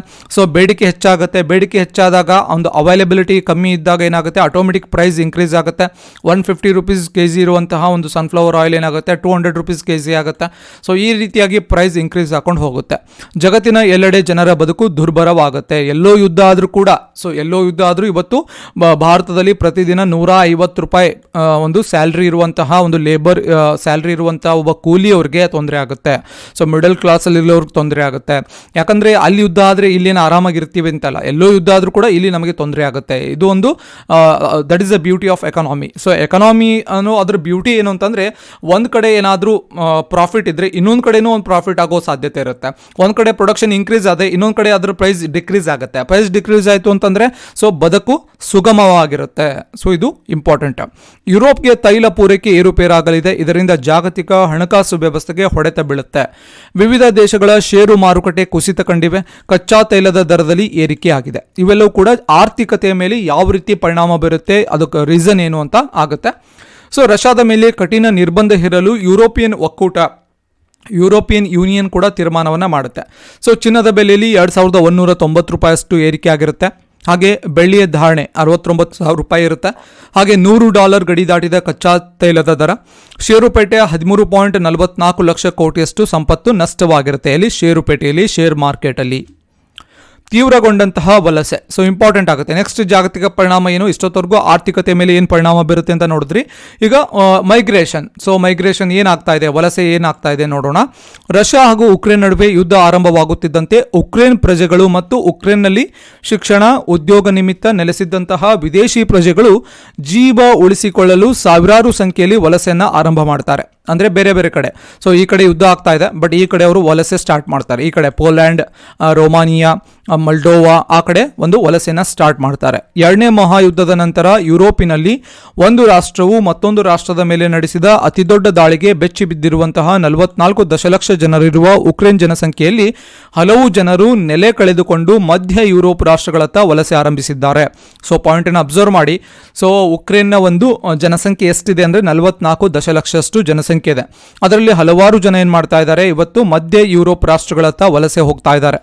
ಉಕ್ರೇನ್ ಹೊಂದಿಕೊಂಡಿರುವ ನ್ಯಾಟೋ ರಾಷ್ಟ್ರಗಳು ನಿರಾಶ್ರಿತರಿಗೆ ಪ್ರವೇಶ ನೀಡಲು ಗಡಿಯಲ್ಲಿ ಸ್ವಾಗತ ಕೇಂದ್ರಗಳನ್ನು ತೆರೆದಿವೆ. ಸೊ ಗಡಿ ಕಡೆ ಬರ್ತಾ ಇದ್ರೆ ಆ ದೇಶಗಳ ಕಡೆ ಸರೌಂಡಿಂಗ್ ನೇಷನ್ಗಳ ಕಡೆ ಪೋಲ್ಯಾಂಡ್ ರೊಮಾನಿಯಾ ಕಡೆ ಹೋಗ್ತಾ ಇದ್ರೆ ಅಲ್ಲಿ ಸ್ವಾಗತವನ್ನು ಕರೀತಾ ಇದ್ದಾರೆ, ನಮ್ಮ ದೇಶಕ್ಕೆ ಬನ್ನಿ ಪರವಾಗಿಲ್ಲ ನಾವು ಆಶ್ರಯವನ್ನು ಕೊಡ್ತೀವಿ ಅಂತ. ಕಾರುಗಳು ಮತ್ತು ಕಾಲ್ನಡಿಗೆಯಲ್ಲಿ ಜನರು ಉಕ್ರೇನ್ ತೊರೆದು ಹೋಗಿದ್ದಾರೆ. ಹಂಗೇರಿ, ಪೋಲ್ಯಾಂಡ್, ರೊಮಾನಿಯಾದತ್ತ ನೂರಾರು ಮಂದಿ, ಸಾವಿರಾರು ಮಂದಿ ಸಾಗಿದ್ದಾರೆ. ಉಕ್ರೇನ್ನಲ್ಲಿ ಭಾರತೀಯರು ಇಂಪಾರ್ಟೆಂಟ್ ಆಗುತ್ತೆ. ಏನಾಗ್ತಾ ಇದೆ ಭಾರತೀಯರಿಗೆ? ಉಕ್ರೇನ್ನಲ್ಲಿ ಸುಮಾರು 20,000 ಭಾರತೀಯರಿದ್ದಾರೆ. ಅದರಲ್ಲಿ ಸುಮಾರು 18,000 ವಿದ್ಯಾರ್ಥಿಗಳು ವಿವಿಧ ಕಡೆ ವ್ಯಾಸಂಗವನ್ನು ಮಾಡ್ತಾ ಇದ್ದಾರೆ. ನಾನು ಆಲ್ರೆಡಿ ಹೇಳಿದ್ದೀನಿ ಇದ್ರ ಬಗ್ಗೆ. ಸೊ ಇದರಲ್ಲಿ ಆಲ್ಮೋಸ್ಟ್ MBBS ಅನ್ನು ಸ್ಟಡಿ ಮಾಡ್ತಾ ಇದ್ದಾರೆ. ಹೆಚ್ಚಿನವರು ವೈದ್ಯಕೀಯ ವಿದ್ಯಾಭ್ಯಾಸಕ್ಕಾಗಿ ಉಕ್ರೇನ್ನಲ್ಲಿದ್ದಾರೆ. ಭಾರತಕ್ಕೆ ಹೋಲಿಸಿದರೆ ಉಕ್ರೇನ್ನಲ್ಲಿ ವೈದ್ಯಕೀಯ ಶಿಕ್ಷಣ ಗುಣಾತ್ಮಕ ಹಾಗೂ ಅಗ್ಗವಾಗಿದೆ ಎಂದು ಅಲ್ಲಿ ಹೋಗಿದ್ದಾರೆ. ಸೊ ಇಲ್ಲಿ ನೀಟ್ ಇದೆ. ಸೊ ನೀಟಲ್ಲಿ ಸೀಟ್ ಸಿಗಲಿಲ್ಲ ಅಂದರೆ ಒಂದು ಪ್ರೈವೇಟಲ್ಲಿ ನಾವು ತಗೋಬೇಕು ಅಂದರೆ crores together more than 1 crore for MBBS. ಇದು ಭಾರತದ ಸ್ಥಿತಿ ಇದೆ. ಸೊ ಅಲ್ಲಿ ಅರೌಂಡ್ 40 lakh 35 lakh ಅಲ್ಲಿ MBBS ಕಂಪ್ಲೀಟ್ ಆಗುತ್ತೆ ಅಂತ ಅಲ್ಲಿ ಹೋಗಿ ಸ್ಟಡಿ ಮಾಡ್ತಾರೆ. ಯುದ್ಧ ಪೀಡಿತ ಉಕ್ರೇನ್ನಿಂದ ಹಂಗೇರಿ, ರೊಮಾನಿಯಾ, ಪೋಲೆಂಡ್ಗಳಿಗೆ ಸ್ಥಳಾಂತರವಾಗಿರುವ ಭಾರತೀಯರನ್ನ ಕರೆತರಲು ಕೇಂದ್ರ ಸರ್ಕಾರ ಆಪರೇಷನ್ ಗಂಗಾ, ನೆನ್ಪಿಟ್ಕೊಳ್ಳಿ, ಆಪರೇಷನ್ ಗಂಗಾ ತೆರವು ಕಾರ್ಯಾಚರಣೆ ಕೈಗೆತ್ತಿಕೊಂಡಿದೆ. ಸೊ ಯಾಕೆ ಆಪರೇಷನ್ ಗಂಗಾ ಅಂತ ಹೆಸರಿಟ್ಟಿದ್ದಾರೆ? ಸೊ ನಿಮ್ಮ ಅಭಿಪ್ರಾಯವನ್ನು ಕೆಳಗಡೆ ಕಮೆಂಟ್ ಸೆಕ್ಷನ್ ಅಲ್ಲಿ ಕಮೆಂಟ್ ಮಾಡಿ. ಸೊ ಬಿಕಾಸ್ ಆಪರೇಷನ್ ಗಂಗಾ ಅಂತಾನೆ ಯಾಕೆ ಹೆಸರು ಬಂತು, ಆಪರೇಷನ್ ಗಂಗಾ. ಸೊ ಗಂಗಾ ಅನ್ನೋದಕ್ಕೆ ಸ್ವಲ್ಪ ಎಲೆಕ್ಷನ್ ನಡೆಯುವಂತಹ ಒಂದು ರಾಜ್ಯಕ್ಕೆ ಏನಾದರೂ ಸಂಬಂಧ ಇದೆಯಾ? ಸೊ ಇವತ್ತು ಪ್ರೆಸೆಂಟ್ ಎಲೆಕ್ಷನ್ ನಡೀತಾ ಇದೆ, ಒಂದು ಸ್ಟೇಟಲ್ಲಿ ಎಲೆಕ್ಷನ್ ನಡೀತಾ ಇದೆ, ಆಲ್ರೆಡಿ ವೋಟಿಂಗ್ ಆಗಿದೆ. ಸೊ ಅಲ್ಲಿ ಅದಕ್ಕೆ ಮತ್ತು ಆಪರೇಷನ್ ಗಂಗಾ ಅನ್ನುವಂಥ ಒಂದು ಹೆಸರಿಗೆ ಏನಾದರೂ ಸಂಬಂಧ ಇದೆಯಾ? ಅಲ್ಲಿ ನಡೆಯುವಂಥ ಒಂದು ಕ್ಯಾಂಪೇನ್ಗಳಲ್ಲಿ, ಒಂದು ಚುನಾವಣಾ ಪ್ರಚಾರ ಅಥವಾ ಚುನಾವಣಾ ಪ್ರಚಾರದ ರ್ಯಾಲಿಗಳಲ್ಲಿ ಆಪರೇಷನ್ ಗಂಗಾ ಅಂತ ಒಂದು ರೂಲಿಂಗ್ ಗೌರ್ಮೆಂಟ್ ಹೇಳ್ತಾ ಇದೆ. ಸೊ ಇದು ಎಕ್ಸಾಮಲ್ಲಿ ಬರೀಬೇಡಿ, ಬಟ್ ಸ್ವಲ್ಪ ತಿಳ್ಕೋಬೇಕಾಗತ್ತೆ ಯಾಕೆ ಆಪರೇಷನ್ ಗಂಗಾ ಅಂತ ಬಂತು. ಸೊ ಬೇರೆ ಯಾಕೆ ಬರಲಿಲ್ಲ, ಆಪರೇಷನ್ ಕಾವೇರಿ ಯಾಕೆ ಬರಲಿಲ್ಲ, ಹೀಗೆ ಸುಮ್ಮನೆ ಜಸ್ಟ್ ಇನ್ಫಾರ್ಮೇಷನ್ ಅಷ್ಟೇ. ಯಾಕೆ ಬಂತು? ಸೊ ಯಾರಾದರೂ ಡೈಲಿ ನ್ಯೂಸನ್ನು ಅಥವಾ ನ್ಯೂಸ್ ಪೇಪರನ್ನು, ಅದರ ಎಸ್ಪೆಷಲಿ ಪೊಲಿಟಿಕ್ಸನ್ನು ಅಬ್ಸರ್ವ್ ಮಾಡ್ತಾ ಇದ್ರೆ, ಪೊಲಿಟಿಕ್ಸ್ ಮೇಲೆ ಇಂಟ್ರೆಸ್ಟ್ ಇದ್ದರೆ, ಕಾನ್ಸ್ಟಿಟ್ಯೂಷನ್ ಅಲ್ಲ ಪೊಲಿಟಿಕ್ಸ್ ಮೇಲೆ ಇಂಟ್ರೆಸ್ಟ್ ಇದ್ದರೆ ಈ ಒಂದು ಆನ್ಸರ್ ಗೊತ್ತಾಗ್ಬಿಡುತ್ತೆ. ಆಪರೇಷನ್ ಗಂಗಾ ಯಾಕೆ ಬಂತು ಅಂತ ಕಮೆಂಟ್ ಮಾಡಿ ಕೆಳಗಡೆ. ಸೊ ಇಲ್ಲಿ ಆಪರೇಷನ್ ಗಂಗಾ ಮುಖಾಂತರ ಯಾರು ಉಕ್ರೇನ್ನಿಂದ ಅದರ ಬಾರ್ಡರ್ ಕಂಟ್ರೀಸ್ಗಳತ್ತ ಬರ್ತಾರೆ, ಸೊ ರೊಮಾನಿಯಾ, ಪೋಲೆಂಡ್, ಮಲ್ಡೋವಾ, ಬೇರೆ ಬೇರೆ ಒಂದು ಬಾರ್ಡರ್ಗಳಿಗೆ ಯಾರು ಬರ್ತಾರೆ, ಎಸ್ಪೆಷಲಿ ಪೋಲೆಂಡಿಂದ ಏನು ಮಾಡ್ತಾ ಇದ್ದಾರೆ, ಸೊ ಕೇಂದ್ರ ಸರ್ಕಾರ ಏರ್ ಲಿಫ್ಟ್ ಮಾಡ್ತಾ ಇದ್ದಾರೆ, ಅವರನ್ನು ತೆರವು ಮಾಡ್ತಾ ಇದ್ದಾರೆ on the mission of operation Ganga. So ಇಲ್ಲಿ 1 ಮಾರ್ಕ್ ಕ್ವಶನ್ ಇಂಪಾರ್ಟೆಂಟ್ ಆಗುತ್ತೆ. ಆಪರೇಷನ್ ಗಂಗಾ ಕೇಳ್ತಾರೆ ಎಕ್ಸಾಮಲ್ಲಿ. ಉಕ್ರೇನ್ನ ಒಂದು ತೆರವು ಕಾರ್ಯಾಚರಣೆ, ಉಕ್ರೇನ್ನಲ್ಲಿ ಸಿಕ್ಕಿದಂತಹ ಭಾರತೀಯರನ್ನು ಸೊ ಯಾವ ಒಂದು ಮಿಷನ್ ಅಂಡರಲ್ಲಿ ಅವರನ್ನು ಕಾಪಾಡಲಾಯಿತು ಅಂತ ಕೇಳಿದ್ರೆ ಆಪರೇಷನ್ ಗಂಗಾ ಆಗುತ್ತೆ. ಭಾರತದ ಮೇಲೆ ಏನೇನು ಪರಿಣಾಮ ಬೀರುತ್ತೆ ಈ ಒಂದು ಯುದ್ಧ? ಉಕ್ರೇನ್ ಹಾಗೂ ರಷ್ಯಾದಿಂದ ಪೂರೈಕೆಯಾಗುವ ಸೂರ್ಯಕಾಂತಿ ಎಣ್ಣೆ ಹಾಗೂ ಗೋಧಿ ಸೇರಿದಂತೆ ಹಲವು ದವಸ ಧಾನ್ಯಗಳ ಮೇಲೆ ಭಾರತ ಅವಲಂಬಿತವಾಗಿದೆ. ದ್ರವೀಕೃತ ನೈಸರ್ಗಿಕ ಅನಿಲವನ್ನು ಈ ಎರಡೂ ದೇಶಗಳಿಂದ ಭಾರತ ಆಮದು ಮಾಡಿಕೊಳ್ಳುತ್ತೆ. ಒಂದು ದ್ರವೀಕೃತ ನೈಸರ್ಗಿಕ ಅನಿಲ, ಒಂದು natural gas, liquid natural gas. ಹಾಗೆ ಕಪ್ಪು ಸಮುದ್ರ ವ್ಯಾಪ್ತಿಯಲ್ಲಿರುವಂತಹ ರಷ್ಯಾ ಹಾಗೂ ಉಕ್ರೇನ್ ದೇಶಗಳನ್ನು ಯುರೋಪಿನ ಗೋಧಿ ಕಣಜ ಎಂದು ಕರೆಯುತ್ತಾರೆ. ಸೊ ನೆನ್ಪಿಟ್ಕೊಳ್ಳಿ, ಒಂದು ಕಪ್ಪು ಸಮುದ್ರದ ವ್ಯಾಪ್ತಿಯಲ್ಲಿರುವಂತಹ ರಷ್ಯಾ ಮತ್ತು ಉಕ್ರೇನ್ ದೇಶಗಳನ್ನು ಯುರೋಪಿನ ಗೋಧಿ ಕಣಜ ಅಂತ ಕರೀತಾರೆ. ಇಲ್ಲಿ ಗೋಧಿ, ಸೂರ್ಯಕಾಂತಿ, ಸೋಯಾಬೀನ್ ಮೊದಲಾದ ಬೆಳೆಗಳನ್ನು ಅತ್ಯಂತ ಹೆಚ್ಚು ಬೆಳೆಯಲಾಗುತ್ತೆ. ಎಲ್ಲವನ್ನ ಕೂಡ ಭಾರತ ಇಂಪೋರ್ಟ್ ಮಾಡಿಕೊಳ್ಳುತ್ತೆ. ಇಲ್ಲಿಂದ ಜಗತ್ತಿಗೆ ಅತ್ಯಂತ ಹೆಚ್ಚು ಪ್ರಮಾಣದಲ್ಲಿ ಧಾನ್ಯಗಳು ಪೂರೈಕೆಯಾಗುತ್ತೆ, ಎಕ್ಸ್ಪೋರ್ಟ್ ಆಗುತ್ತೆ. ಇಲ್ಲಿ ರಷ್ಯಾ ಮತ್ತು ಉಕ್ರೇನ್ನಿಂದ. ರಷ್ಯಾ ಮತ್ತು ಉಕ್ರೇನ್ ಯುದ್ಧದಿಂದ ಉತ್ಪನ್ನಗಳ ಪೂರೈಕೆಯಲ್ಲಿ ವ್ಯತ್ಯಾಸವಾಗುತ್ತೆ. ಸೊ ಇದು ಆಹಾರದ ಹಣದುಬ್ಬರಕ್ಕೆ ಕಾರಣವಾಗುತ್ತೆ. ಕೇವಲ ಇವತ್ತು ಪೆಟ್ರೋಲ್ ಇನ್ಕ್ರೀಸ್ ಆಗಲ್ಲ, ಮತ್ತು ಆಹಾರದ ಹಣದುಬ್ಬರ ಕೂಡ ಕಾರಣವಾಗುತ್ತೆ.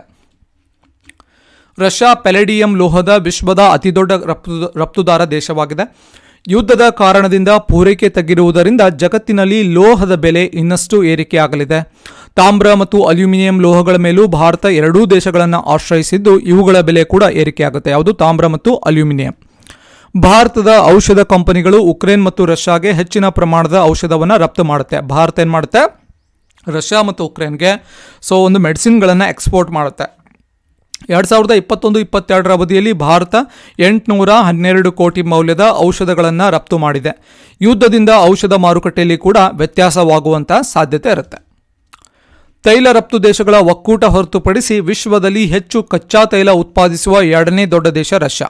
ರಷ್ಯಾವನ್ನು ಒಪೆಕ್ಸ್ ಪ್ಲಸ್ ದೇಶ ಎಂದು ಪರಿಗಣಿಸಲಾಗಿದೆ. Organisation of petroleum exporting countries ಅಂತ ಕರಿತೀವಿ ನಾವು, ಒಪೆಕ್. ಸೊ ರಷ್ಯಾದಿಂದ ಬಿಕರಿಯಾಗುವಂತಹ ಕಚ್ಚಾ ತೈಲವನ್ನು ಬ್ರೆಂಟ್ ಕಚ್ಚಾ ತೈಲ ಎಂದು ವರ್ಗೀಕರಿಸಲಾಗುತ್ತೆ. ಒಪೆಕ್ ಮತ್ತು ಒಪೆಕ್ ಪ್ಲಸ್ ದೇಶಗಳು ಕಚ್ಚಾ ತೈಲ ಉತ್ಪಾದನೆ ಕಡಿತ ಮಾಡಿರುವಂತಹ ಕಾರಣ ಪ್ರತಿ ಬ್ಯಾರೆಲ್ನ ಪ್ರಮಾಣ ಭಾರೀ ಪ್ರಮಾಣದಲ್ಲಿ ಏರಿಕೆಯಾಗಿದೆ. ಇದರ ನೇರ ಪರಿಣಾಮ ಭಾರತದ ಇಂಧನ ಬಳಕೆದಾರರ ಮೇಲೆ ಆಗುತ್ತೆ. ಸೊ ಎಲ್ಲಿ ಏನೇ ಆದರೂ ಕೂಡ ಕೊನೆಗೆ ಸಾಯೋದು ಭಾರತದಲ್ಲಿರುವಂತಹ ಮಿಡಲ್ ಕ್ಲಾಸ್ ಅವರೇ. ಮುಂದಿನ ಪಾಯಿಂಟ್ ನೋಡಿ, ರಷ್ಯಾದೊಂದಿಗೆ ಅಂತರ ಕಾಯ್ದುಕೊಳ್ಳಲು ಅಮೆರಿಕ ಭಾರತಕ್ಕೆ ಸಲಹೆ ನೀಡಿದೆ. ರಷ್ಯಾದ ಬ್ಯಾಂಕ್ಗಳ ಮೇಲೆ ಅಮೆರಿಕ ನಿರ್ಬಂಧ ಹೇರಿದೆ ಎಂದು ಇದು ರಷ್ಯಾದೊಂದಿಗೆ ಶಸ್ತ್ರಾಸ್ತ್ರ ಖರೀದಿಸುವ ಹಲವು ದೇಶಗಳಿಗೆ ಕಷ್ಟಕರವಾಗಲಿದೆ. ಸೊ ಇವಾಗ ಅಮೆರಿಕ ಏನು ಮಾಡಿದೆ, ನಿರ್ಬಂಧ ಹೇರಿದೆ ರಷ್ಯಾದ ಬ್ಯಾಂಕ್ಗಳ ಮೇಲೆ. ರಷ್ಯಾ ಭಾರತಕ್ಕೆ ಶಸ್ತ್ರಾಸ್ತ್ರ ಪೂರೈಕೆ ಮಾಡುವಂತಹ ಪ್ರಮುಖ ದೇಶವಾಗಿದೆ.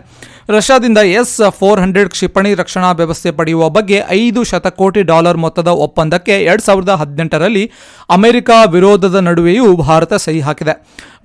ಅಮೆರಿಕ ವಿರೋಧ ಮಾಡ್ತಾ ಇತ್ತು, ಇದಕ್ಕೆ ಸಹಿ ಹಾಕಬೇಡಿ, ಯಾವುದಕ್ಕೆ, S-400 ಕ್ಷಿಪಣಿ ರಕ್ಷಣಾ ವ್ಯವಸ್ಥೆಯನ್ನು ಪಡೆಯುವಂತಹ $500 ಕೋಟಿ ಮೊತ್ತದ ಒಪ್ಪಂದ. ರಷ್ಯಾದ ಬ್ಯಾಂಕ್ಗಳ ಮೇಲೆ ಅಮೆರಿಕ ಹೇರಿರುವ ನಿರ್ಬಂಧದಿಂದ ಜಗತ್ತಿನ ಯಾವುದೇ ದೇಶವು ರಷ್ಯಾದಿಂದ ಪ್ರಮುಖ ಶಸ್ತ್ರಾಸ್ತ್ರಗಳನ್ನು ಖರೀದಿಸುವುದು ಕಷ್ಟಕರವಾಗುತ್ತೆ. ಯಾವುದಕ್ಕೆ, ಬೇರೆ ಬೇರೆ ದೇಶಗಳಿಗೆ. ಭಾರತದ ತಟಸ್ಥ ನಿಲುವು, ಯುದ್ಧದ ಮೇಲೆ ಭಾರತದ ಅಭಿಪ್ರಾಯ ಏನಿದೆ? ಸೊ ಇವತ್ತು ಕಮಿಂಗ್ ಒಂದು ರೀಸೆಂಟ್ ಡೇಸಲ್ಲಿ ನರೇಂದ್ರ ಮೋದಿಯವರು ಪರ್ಟಿಕ್ಯುಲರ್ ಆಗಿ ರಷ್ಯಾದ ಒಂದು ಅಧ್ಯಕ್ಷರು ಮತ್ತು ಉಕ್ರೇನ್ ಅಧ್ಯಕ್ಷರ ಜೊತೆಗೆ ಸಪ್ರೇಟ್ ಆಗಿ ಮಾತುಕತೆ ಮಾಡಿದ್ದಾರೆ. ಆದರೂ ಕೂಡ ಇಲ್ಲಿ ಏನಾಗುತ್ತೆ, ಇಲ್ಲಿ ಸಪ್ರೇಟ್ ನಿಲುವು ಏನಾಗುತ್ತೆ ನೋಡಿದಾಗ ಒಂದು ತಟಸ್ಥ ನಿಲುವು, ಒಂದು ನ್ಯೂಟ್ರಲ್ ಸ್ಟೇಟ್ಮೆಂಟ್ ಇದೆ.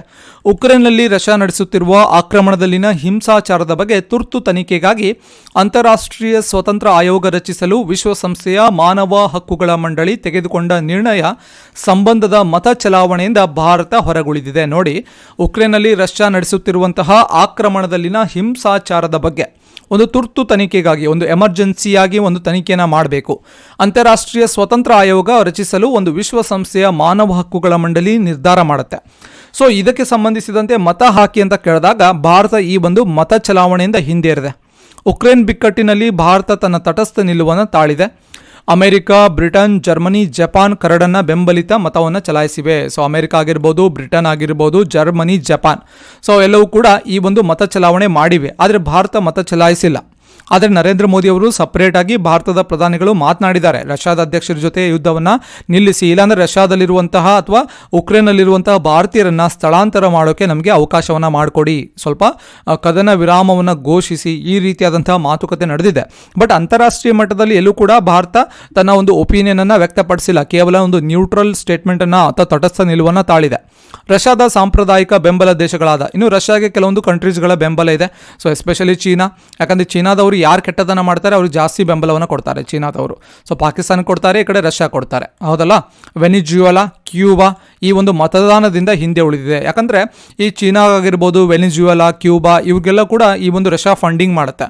ಸೊ ಆ ಕಾರಣಕ್ಕಾಗಿ ಇವ್ರು ಏನು ಮಾಡ್ತಾ ಇದ್ದಾರೆ, ಮತವನ್ನು ಚಲಾಯಿಸೋದಿಲ್ಲ. ಯಾಕಂದರೆ ಇವ್ರೇನಾದರೂ ಮತ ಮಾಡಿಬಿಟ್ರೆ ಇವ್ರು ಫಂಡ್ ಮಾಡೋದಿಲ್ಲ, ರಷ್ಯಾ ಫಂಡ್ ಕೊಡೋದಿಲ್ಲ ಇವ್ರಿಗೆ, ವೆನಿಜುವೆಲ್ಗೆ, ಕ್ಯೂಬಾಗೆ ಫಂಡ್ ಕೊಡಲಿಲ್ಲ ಅಂತಂದರೆ ಸೊ ಅವ್ರು ಏನು ತಿಂತಾರೆ, ಸೊ ಮಣ್ಣನ್ನು ತಿನ್ನಬೇಕಾಗುತ್ತೆ. ಸೊ ಆ ಕಾರಣಕ್ಕಾಗಿ ಯಾರು ನಮಗೆ ಹೆಲ್ಪ್ ಮಾಡ್ತಾರೆ ಅವ್ರಿಗೆ ನಾವು ಹೆಲ್ಪ್ ಮಾಡೋಣ ಅಂತ ಹೇಳಿ ಇವರು ಈ ಒಂದು ಪಾಯಿಂಟಲ್ಲಿ ಅದಕ್ಕೆ ಬೆಂಬಲವನ್ನು ಕೊಟ್ಟಿದ್ದಾರೆ. ಮತದಾನದಿಂದ ಹಿಂದೆ ಉಳಿದಿವೆ. ರಷ್ಯಾದ ಮೇಲೆ ನಿರ್ಬಂಧ ಹೇರ್ತಾ ಇದೆ. ಅಂತಾರಾಷ್ಟ್ರೀಯ ಮಟ್ಟದಲ್ಲಿ ಜಾಗತಿಕವಾಗಿ ಶಾಂತಿ ಸ್ಥಾಪನೆ ಮತ್ತು ಭಯಮುಕ್ತ ವಾತಾವರಣ ಸ್ಥಾಪಿಸುವ ವಿದೇಶಿ ನೀತಿಗಳನ್ನು ರಷ್ಯಾದ ನಡೆ ಉಲ್ಲಂಘಿಸಿದೆ. ಇದರಿಂದ ಅಮೆರಿಕ ರಷ್ಯಾದ ಮೇಲೆ ಆರ್ಥಿಕ ನಿರ್ಬಂಧ ಹೇರಲು ಮುಂದಾಗಿದೆ. ಯಾಕಂದರೆ ಜಾಗತಿಕವಾಗಿ ಶಾಂತಿ ನೆಮ್ಮದಿ ಇರಬೇಕು, ಆದರೆ ಆ ಶಾಂತಿ ನೆಮ್ಮದಿಯನ್ನು ನಿರ್ನಾಮ ಮಾಡಿ ಒಂದು ಭಯವನ್ನು ಕ್ರಿಯೇಟ್ ಮಾಡಿದೆ ಯಾವುದು, ರಷ್ಯಾ. ಆ ಕಾರಣಕ್ಕಾಗಿ ಅದರ ಮೇಲೆ ನಿರ್ಬಂಧವನ್ನು ನಾನು ಹೇರ್ತಾ ಇದ್ದೀನಿ ಅಂತ ಹೇಳಿ ಅಮೆರಿಕ ಹೇಳುತ್ತೆ. ಬ್ರಿಟನ್ ಪ್ರಧಾನಿ ಬೋರಿಸ್ ಜಾನ್ಸನ್ ರಷ್ಯಾದ 5 ಬ್ಯಾಂಕ್ಗಳ ಮೇಲೆ ನಿರ್ಬಂಧವನ್ನು ಹೇರಿ ಆದೇಶವನ್ನು ಕೊಡ್ತಾರೆ. ರಷ್ಯಾದ ಉದ್ಯಮಿಗಳು ಬ್ರಿಟನ್ಗೆ ಭೇಟಿ ನೀಡದಂತೆ ಕೂಡ ನಿರ್ಬಂಧವನ್ನು ಹೇರ್ತಾರೆ. ಸೊ ಯಾವಾಗ ಒಂದು ಉದ್ಯಮಿಗಳ ಮೇಲೆ ನಿರ್ಬಂಧ ಹೇಳ್ತಾರೆ, ಆವಾಗ ಉದ್ಯಮಿಗಳೇನು ಮಾಡ್ತಾರೆ, ರಷ್ಯಾದ ಅಧ್ಯಕ್ಷರಿಗೆ ಏನೋ ಹೇಳ್ತಾರಾ, ಅವರು ಫೋರ್ಸ್ ಮಾಡ್ತಾರಾ, ಸೊ ನಿಮ್ಮಿಂದ ನಮಗೆ ಅಲ್ಲಿ ಬಿಸ್ನೆಸ್ ಮಾಡೋಕ್ಕೆ ಆಗ್ತಿಲ್ಲ, ಸೊ ಇದರಿಂದ ನಮ್ಮ ಎಕನಾಮಿ ಕಮ್ಮಿ ಆಗುತ್ತೆ, ರಷ್ಯಾದ ಎಕನಾಮಿ ಅಂತ ಹೇಳಿ ಏನಾದರೂ ಹೇಳ್ತಾರಾ ಅಂತ ಹೇಳಿ ನಿರ್ಬಂಧ ಹೇರಿದ್ದಾರೆ ಇವಾಗ ಪ್ರೆಸೆಂಟು. ಬಟ್ ಅದು ಎಷ್ಟು ಮಟ್ಟಿಗೆ ಅದು ವರ್ಕ್ ಆಗುತ್ತೋ ಇಲ್ಲೋ ಅನ್ನೋದು ಕಮ್ಮಿಂಗ್ ಡೇಸಲ್ಲಿ ನೋಡಬೇಕು. ಬೀಜಿಂಗ್ನಲ್ಲಿ ನಡೆಯಲಿರುವ ಚಳಿಗಾಲದ ಪ್ಯಾರಾ ಒಲಿಂಪಿಕ್ಸ್ನಲ್ಲಿ ರಷ್ಯಾ ಮತ್ತು ಬೆಲಾರಸ್ನ ಕ್ರೀಡಾಪಟುಗಳ ಮೇಲೆ ನಿಷೇಧ ಹೇರಲಾಗಿದೆ. ಗ್ರ್ಯಾಂಡ್ ಫ್ರೀ ರೇಸ್ಗೆ ರಷ್ಯಾ ಆತಿಥ್ಯ ವಹಿಸುವುದನ್ನು ನಿರ್ಬಂಧಿಸಲಾಗಿದೆ. State bank of India Russia ಕಂಪನಿಯ ವಹಿವಾಟಿಗೆ ತಡೆ ಹಿಡಿದಿದೆ. State bank of India Russia ಕಂಪನಿಯ ವಹಿವಾಟಿಗೆ ತಡೆ ಹಿಡಿದಿದೆ. ಸೊ ಇಲ್ಲಿ ಕೇವಲ ಆರ್ಥಿಕತೆ ಅಲ್ಲ, ಇವಾಗ ಬಿಸ್ನೆಸ್ ಮೇಲೆ, ಅದರ ಜೊತೆಗೆ ಸ್ಪೋರ್ಟ್ಸ್ ಸೆಕ್ಟರ್ ಮೇಲೂ ಕೂಡ ನಿರ್ಬಂಧವನ್ನು ಹೇರ್ತಾ ಇದ್ದಾರೆ ರಷ್ಯಾ ಮೇಲೆ. ಸೊ ಯಾರು ಜಾಗತಿಕವಾಗಿ ಎಲ್ಲ ದೇಶಗಳು ನಿರ್ಬಂಧವನ್ನು ಹೇರ್ತಾ ಇದೆ. ಯುದ್ಧ ನಿಲ್ಲಿಸಲು ರಷ್ಯಾದ ಷರತ್ತುಗಳೇನೇನು, ಯಾಕೆ ಇವಾಗ ಯುದ್ಧ ಸ್ಟಾರ್ಟ್ ಮಾಡಿರೋದು ರಷ್ಯಾ, ಯಾವ ರೀತಿ ಯುದ್ಧ ನಿಲ್ಲಿಸ್ತೀವಿ ನಾವು, ನಮ್ಮ ಷರತ್ತುಗಳಿದೆ, ಆ ಷರತ್ತುಗಳಿಗೆ ಉಕ್ರೇನ್ ಒಪ್ಕೋಬೇಕು ಅಂತ ಹೇಳುತ್ತೆ. ಏನಪ್ಪ ಷರತ್ ಅಂದರೆ ಕ್ರಿಮಿಯಾ ರಷ್ಯಾದ ಭಾಗ ಎಂದು ಉಕ್ರೇನ್ ಒಪ್ಪಬೇಕು. ಕ್ರಿಮಿಯಾ ರಷ್ಯಾದ ಭಾಗ ಅಂತ ಉಕ್ರೇನ್ ಒಪ್ಪಬೇಕು. ಉಕ್ರೇನ್ ತನ್ನ ಸೇನಾ ಚಟುವಟಿಕೆಗಳನ್ನು ನಿಲ್ಲಿಸಬೇಕು. ನ್ಯಾಟೋ ಸೇರಿ ಯಾವುದೇ ಒಕ್ಕೂಟವನ್ನು ಉಕ್ರೇನ್ ಸೇರದಂತೆ ಸಂವಿಧಾನವನ್ನು ಬದಲಾವಣೆ ಮಾಡಬೇಕು. ಸೊ ಮೊದಲೇದಾಗಿ ಕ್ರಿಮಿಯಾ ರಷ್ಯಾದ ಭಾಗ ಅಂತ ಹೇಳಿ ಉಕ್ರೇನ್ ಒಪ್ಕೋಬೇಕು, ಅದೇ ಬಿಟ್ಕೊಡ್ಬೇಕು. ಉಕ್ರೇನ್ ತನ್ನ ಸೇನಾ ಚಟುವಟಿಕೆಗಳನ್ನು ನಿಲ್ಲಿಸಬೇಕು. ಮೂರನೇ ಪಾಯಿಂಟ್ ನೋಡಿ, ನ್ಯಾಟೋಗೆ ಸೇರಬಾರ್ದು. ನ್ಯಾಟೋ ಸೇರಿ ಯಾವುದೇ ಒಕ್ಕೂಟವನ್ನು ಉಕ್ರೇನ್ ಸೇರಬಾರ್ದು. ಉಕ್ರೇನ್ ನಾರ್ಮಲ್ ಆಗಿರಬೇಕು, ಯಾರ ಬೆಂಬಲವನ್ನು ಕೂಡ ಪಡ್ಕೋಬಾರ್ದು. ಹಾಗೆ ಡೊನೆಟಸ್ಕ್ ಮತ್ತು ಲುಗಾನಸ್ಕ್ ಪ್ರತ್ಯೇಕ ಪ್ರದೇಶಗಳನ್ನು ಸ್ವಾಯತ್ತ ಪ್ರಾಂತ್ಯಗಳಿಂದ ಗುರುತಿಸಬೇಕು. ಎಲ್ಲ ಬೇಡಿಕೆಗಳು ಈಡೇರಿದ ನಂತರ ಉಕ್ರೇನ್ ಮೇಲಿನ ಯುದ್ಧವನ್ನು ನಿಲ್ಲಿಸ್ತೇವೆ ಅಂತ ಹೇಳಿ ರಷ್ಯಾ ಹೇಳ್ತಾ ಇದೆ. ಬಟ್ ಇದು ಎಷ್ಟು ಮಟ್ಟಿಗೆ, ಬಟ್ ಇವಾಗ ಮಾತುಕತೆಗೆ ಒಪ್ಪಿದ್ದಾರೆ. ರಷ್ಯಾ ಮತ್ತು ಉಕ್ರೇನ್ನ ಎರಡು ಕಡೆ ಮಾತುಕತೆಗೆ ರೆಡಿ ಇದ್ದಾರೆ. ಬಟ್ ಇವಾಗ ರಷ್ಯಾದ ಕಂಡೀಷನ್ಸ್ ಇಷ್ಟಿದೆ. ಸೊ ಇಷ್ಟೇನಾದರೂ ಉಕ್ರೇನ್ ಒಪ್ಪಿದ್ರೆ ನಿಲ್ಲಿಸ್ತಾರೆ ಅಂತ ಹೇಳ್ತಾರೆ. ಬಟ್ ಅವ್ರೇನಾದರೂ ಒಪ್ತಾರಾ ಬಿಡ್ತಾರಾ ಕಾದು ನೋಡಬೇಕು. ಸಮಸ್ಯೆಗಳು ಏನೇ ಇರಲಿ, ಸೊ ಯಾಕಂತಂದರೆ ಇವತ್ತು ನಾನು ಸೂಪರ್ ಪವರ್ ಆಗಬೇಕು ಅಂದರೆ ಇನ್ನೊಂದು 10 ಜನ ಸಾಯೋದ್ರಲ್ಲಿ ಏನು ಅರ್ಥ ಇದೆ? ಸೊ ಒಂದು 10 ಜನ 100 ಜನ ಸತ್ತ ಮೇಲೆ ನಾವು ಸೂಪರ್ ಪವರ್, ಯಾಕಂದ್ರೆ ನಾವು ಒಂದಿನ ಸಾಯ್ತೀವಿ. ಸೊ ಸೂಪರ್ ಪವರ್ ಆಗೋದಕ್ಕಿಂತ 4 ಜನ ಏನು ನೆಮ್ಮದಿಯಿಂದ ಬದುಕ್ತಾ ಇದ್ರು. ಎಷ್ಟೊಂದು ಜನ ಇವತ್ತು ಉಕ್ರೇನಲ್ಲಿ ಜೀವನವನ್ನು ಕಟ್ಕೊಂಡಿದ್ರು, ನೆಮ್ಮದಿಯಾಗಿದ್ದರು. ಅವರೆಲ್ಲರೂ ಕೂಡ ಇವತ್ತು ವಲಸೆ ಹೋಗ್ತಾ ಇದ್ದಾರೆ. ಅವರ ಜೀವನ ದುಸ್ತರವಾಗಿದೆ. ಅದಕ್ಕೆ ಯುದ್ಧ ಪರಿಹಾರವಲ್ಲ. ಸಮಸ್ಯೆ ಏನೇ ಇರಲಿ ಅದಕ್ಕೆ ಯುದ್ಧ ಪರಿಹಾರವಲ್ಲ. ಬದಲಿಗೆ ಯುದ್ಧವೇ ದೊಡ್ಡ ಸಮಸ್ಯೆ. ಯುದ್ಧ ಮಾಡೋದೇ ಒಂದು ದೊಡ್ಡ ಸಮಸ್ಯೆ. ಅದು 10 ಹಲವು ಸಮಸ್ಯೆಗಳನ್ನು ಸೃಷ್ಟಿ ಮಾಡುತ್ತೆ. ಯುದ್ಧದ ಮೊದಲ ದಿನವೇ 137 ಜನ ಮೃತಪಟ್ಟಿದ್ರು, 100 ಮಂದಿ ಗಾಯಗೊಂಡಿದ್ರು, 1000 ಮಂದಿ ದೇಶ ತೊರೆದು ನಿರಾಶ್ರಿತರಾಗಿದ್ರು. ಸಂಘರ್ಷ ಮುಂದುವರೆದರೆ 50 ಲಕ್ಷ ಜನರು ನಿರಾಶ್ರಿತರಾಗ್ತಾರೆ ಅಂತ ಹೇಳಿ ವಿಶ್ವಸಂಸ್ಥೆ ಹೇಳುತ್ತೆ. ಸಾವು ನೋವು ನಾಶ ನಷ್ಟದ ವಿವೇಚನೆ ಇಲ್ಲದ ಯುದ್ಧ ಇದು. ಜಗತ್ತಿನಲ್ಲಿ ಈವರೆಗೆ ನಡೆದಿರುವ ಯಾವ ಯುದ್ಧ ಕೂಡ ಅನಿವಾರ್ಯವಾಗಿರಲಿಲ್ಲ. ಸೊ ಯಾವುದೇ ಯುದ್ಧ ಆಗಿರ್ಬೋದು, ಅದು ರಾಮಾಯಣ ಮಹಾಭಾರತದಿಂದ ಏನೇನು ಜಗಳ ಆದರೂ ಏನೇ ಯುದ್ಧ ಆದರೂ ಕೂಡ ಯಾವುದೂ ಕೂಡ ಅನಿವಾರ್ಯವಾಗಿರಲಿಲ್ಲ. ಎಲ್ಲರೂ ಕೂಡ ತಮ್ಮ ಅನುಕೂಲತೆಗೆ ಯುದ್ಧ ಮಾಡಿದ್ದಾರೆ ಅಷ್ಟೇ. ಎಲ್ಲರೂ ಕೂಡ ತಮ್ಮ ಅನುಕೂಲತೆಗೆ ಯುದ್ಧ ಆಗಿದೆ.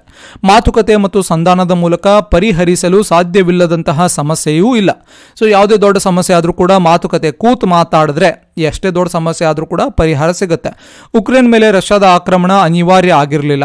ದುರಂತವನ್ನು ತಪ್ಪಿಸುವ ವಿವೇಕವನ್ನು ರಷ್ಯಾ ತೋರಿಲ್ಲ ಎಂಬುದೇ ಒಂದು ದೊಡ್ಡ ದುರಂತ.